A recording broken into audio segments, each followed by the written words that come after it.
Allah tidak akan memberi ampun kepada orang-orang yang menyekutukannya, tapi Allah masih mau memberikan ampun kepada dosa-dosa yang selain itu bagi orang-orang yang dikehendakinya. Dosa selain syirik, apabila kita bertaubat, Allah masih mau mengampuni. Tapi kalau sudah jatuh ke tempat syirik, itu sudah dosa yang tidak berampun. Taubatnya tidak lain melepas syirik, kembali kepada tauhid, berkeyakinan bahwa hanya ada Allah subhanahu wa ta'ala, Tuhan satu-satunya yang lam yalid walam yulad walam yakul lahu kufuwan ahad. Tidak beranak, tidak pula diperanakkan, dan tidak satupun yang dapat menyerupai Tuhan Allah subhanahu wa ta'ala. Saudara-saudara kaum muslimin rahimakumullah, bahwa kita di zaman sekarang memang tidak menyembah berhala, ya. Bahwa kita tidak berterang-terangan mengatakan Tuhan lebih dari satu, memang. Bahwa kita tidak berkeyakinan Tuhan itu punya anak atau diperanakkan, tentu. Tapi dalam perbuatan dan i'tiqad, kita kadang-kadang jatuh tanpa kita sadari ke tempat yang bernama syirik ini. Oleh karenanya, di zaman di mana teknologi makin canggih, di mana kemajuan pembangunan makin menjangkau berbagai aspek kehidupan, diperlukan keseimbangan antara kemajuan fisik material dengan kemajuan mental spiritual. Apabila tidak ada keseimbangan, yang terwujud tentulah kepincangan, yang diawali dengan pincangnya cara kita berpikir, sehingga pada akhirnya akan mengarah kepada pincangnya cara kita berbuat dan bertindak di dalam kehidupan kita. Oleh karena itu, Nabi berpesan, jauhilah sifat syirik, karena syirik merupakan dosa yang teramat besar. Ini sifat merusak yang pertama. Yang kedua, kata Nabi, wasihra, jauhilah sihir. Sihir ini juga termasuk perkara yang merusak kehidupan. Kita semua sama-sama maklum bahwa sihir sebenarnya bukan persoalan baru. Sejak sebelum datang Islam, sihir itu sudah ada. Di zaman Yunani kuno, sihir ada. Di zaman Mesir kuno, di zaman Cina kuno, dan yang lain-lain yang serba kuno, sihir itu sudah ada. Bahkan para nabi pun, para rasul yang diutus oleh Allah subhanahu wa ta'ala, senantiasa berhadapan dengan ahli-ahli sihir untuk menguji kebenaran dari misi yang mereka bawa. Sihir adalah perbuatan di luar kebiasaan yang bisa dikerjakan oleh ahlinya dengan bantuan jin atau setan. Hukum mempelajari sihir adalah haram, mengamalkannya lebih haram lagi. Sebab itu saudara-saudara, sihir merupakan perbuatan merusak yang harus kita jauhi. Ciri-ciri daripada perbuatan sihir, pertama, ia mengandung tipuan, bayangan khayal. Di zaman Nabi Musa misalnya, orang melihat tambang-tambang itu seperti ular. Nabi Musa melayangkan tongkatnya menjadi ular-ular besar yang memakan ular-ular kecil ciptaan tukang-tukang sihir Fir'aun tadi. Lalu sihir bisa terjadi dengan bantuan jin kafir atau setan. Kemudian ciri yang ketiga, sifatnya halus dan tersembunyi. Taruh kata ada seorang ahli sihir yang mempergunakan ayat-ayat Quran sebagai jompa-jampe, sebagai baca-bacaan, itu cuma sekedar kedok. Tujuannya tidak lain menjadikan agama sebagai ketok untuk membenarkan cara yang dimurkai oleh Allah subhanahu wa ta'ala. Satu hadis yang diriwayatkan oleh Imam Bazar dan Tabrani, Nabi berpesan, laisa minna man tatayyara lahu au takahhana au tukuhhina lahu au sahira lahu. Tidak termasuk ke dalam golonganku, kata Nabi, tidak termasuk umatku Siapa mereka? Man tatoyyaro lahu, orang yang bertatoyur. Apa tatoyur itu? Dari kalimat toyaro artinya terbang. Toir biasa diartikan dengan burung. Tatoyaro percaya kepada suara-suara burung. Man tatoyyaro lahu, mempercayai, meyakini dengan benar-benar kepada suara beburungan. Kan suka ada itu, nah bunyi burung tuh, maling liwat. Maling liwat, burung bunyi, maling liwat. Itu termasuk tatoyyaro lahu, percaya kepada suara burung. Kan aneh kalau suara orang nggak dipercaya, suara burung malah dipercaya. Ada ustadz ceramah, kiai ngaji, nggak mau didengerin, burung dengerin bener. Nah, suaranya dari sebelah mana? Belah kulon. Nah, itu tandanya anu. Habis dihitung-hitung. Itu termasuk tatoyyaro lahu. Au takahana, atau bertenung, au tukuhina, atau minta ditenungkan. Au sahirolahu, atau melakukan perbuatan sihir, atau minta disihirkan. Laisa minna, tidak termasuk ke dalam golonganku, kata Nabi. Sehingga dengan demikian saudara-saudara, menghadapi sihir dengan sihir sekalipun termasuk perbuatan yang tidak diajarkan oleh agama. Kita kan mempelajari sihir untuk jaga diri, tidak apa-apa. Yang dilarang mengamalkannya, dilarang juga mempelajarinya. Sebab orang kalau sudah mengetahui, biasanya lalu terangsang untuk mencoba. Kalau percobaannya berhasil, biasanya terangsang untuk coba lagi dan coba lagi. Pada akhirnya ketagihan, lalu beralih menjadi profesi, apalagi itu nanti bisa mendatangkan hasil uang. Saudara-saudara kaum muslimin rahimakumullah, kita manusia makhluk nyata, kita hidup di alam nyata, terikat oleh sunnatullah, causality. Oleh karenanya bagi kita keyakinan yang penuh, keikhlasan di dalam bertuhankan Allah, penyerahan diri sepenuhnya hanya kepadanya, itu sudah merupakan obat penangkal yang sangat ampuh agar kita tidak terkena penyakit-penyakit yang dibuat oleh setan dan para pembantunya. Sehingga beberapa ayat Quran mengajarkan, misalnya a'udzu bikalimatillahi tammati min syarri ma khalaq, atau bismillazi la yadurru ma'asmihi syai'un fil ardi wala fis sama, dengan menyebut nama Allah yang tidak bisa mendatangkan bahaya sedikit pun, dari baik yang datang dari langit maupun yang datang dari bumi. Jiwa yang kosong dari keyakinan yang penuh kepada Allah, jiwa yang penuh was-was dan ragu-ragu, itu yang mudah terserang oleh penyakit-penyakit yang dikerjakan oleh para tukang-tukang sihir, yaitu oleh setan dan seluruh para pembantunya.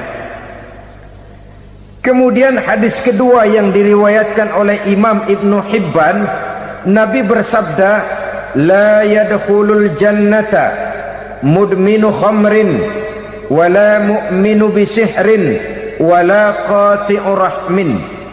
Tidak masuk surga. Ini Nabi yang bilang, tidak masuk surga. Siapa itu? Pertama, mudminu khamrin, orang yang berkekalan dalam mabuk. Selalu mudminun itu sudah menjadi perbuatan rutinnya, tidak kapok-kapoknya, teler seumur hidup. Mudminu khamrin, tidak masuk surga orang yang selalu bermabuk-mabukan. Yang kedua, wala mu'minu bisihrin, orang mukmin tapi main sihir.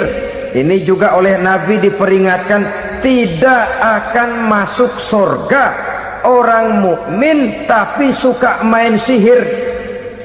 wala qati'ur rahmin, dan tidak juga orang yang memutuskan silaturahmi.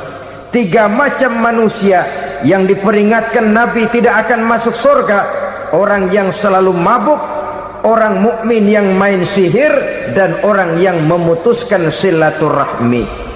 Saudara-saudara kaum muslimin rahimakumullah.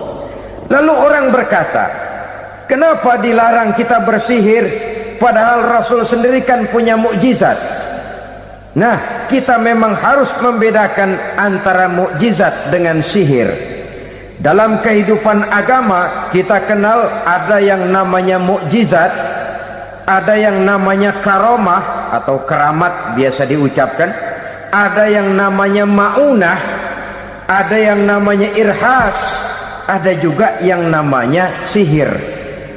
Kesemuanya ini berbeda, saudara-saudara. Yang dinamakan mukjizat itu khusus untuk para rasul saja. Satu kejadian luar biasa yang terjadi dilakukan oleh Rasul atas izin dari Allah Subhanahu wa ta'ala. Perbedaannya dengan sihir jelas. Sihir dari setan, mukjizat dari Allah. Sihir bisa dipelajari, mukjizat tidak. Sihir umumnya untuk maksud-maksud yang tidak baik, sedangkan mukjizat untuk memperkuat kebenaran yang disampaikan oleh para rasul dan ditentang oleh umatnya. Bahkan kafir Quraisy dahulu menganggap orang-orang ahli sihir itu berada dalam satu posisi yang hina, sehingga mereka mengatakan dan menuduh Nabi Muhammad sebagai tukang sihir. Tuduhan sebagai tukang sihir adalah tuduhan yang sangat aib dan hina. Di tengah masyarakat kufar jahiliyah, kedudukan tukang sihir dipandang sebagai kedudukan yang hina, sehingga mereka mengejek Nabi dengan sebutan tukang sihir. Jadi mukjizat hanya untuk Rasul saja. Kemudian karomah. Karomah ini asal kata dari karoma, kehormatan, kemuliaan yang diberikan Allah kepada hamba-hambanya yang rajin mendekatkan diri kepadanya. Oleh karena ketekunannya melaksanakan ibadah, Allah memberikan keistimewaan kepada orang itu, yang dengan keistimewaannya dia bisa mengerjakan yang tidak bisa dikerjakan oleh orang lain. Karomah hanya bisa dicapai dengan prestasi ibadah. Kalau sihir, mau ibadah apa enggak, asal dia belajar, bersatu dan berteman dengan setan, memenuhi persyaratan-persyaratan setan, biasanya lalu bisa. Sedangkan karomah tidak mungkin terwujud tanpa orang mendekatkan diri sedekat-dekatnya kepada Allah Subhanahu wa ta'ala. Maka kita lihat biasanya orang-orang yang punya ilmu sihir, mukanya rata-rata nggak enak dilihat. Kumuh, jauh dari air wudhu, jauh dari sujud kepada Allah, malah berteman dengan setan, menjadi pelayan-pelayannya setan. Saudara-saudara, adapun maunah, keistimewaan yang diberikan Allah kepada hamba-hambanya yang belum sampai kepada tingkat wali, tapi orang itu lebih banyak kebaikannya daripada kesalahannya. Umpamanya, saudara jalan bertiga di pinggir jalan, saudara ada pada posisi di tengah, lalu bertiga ini ketabrak mobil. Menurut perhitungan saudara mati lebih dahulu. Tapi terjadi hal yang aneh, dua teman saudara mati, saudara malah cuma luka dan lecet sedikit saja. Apa itu?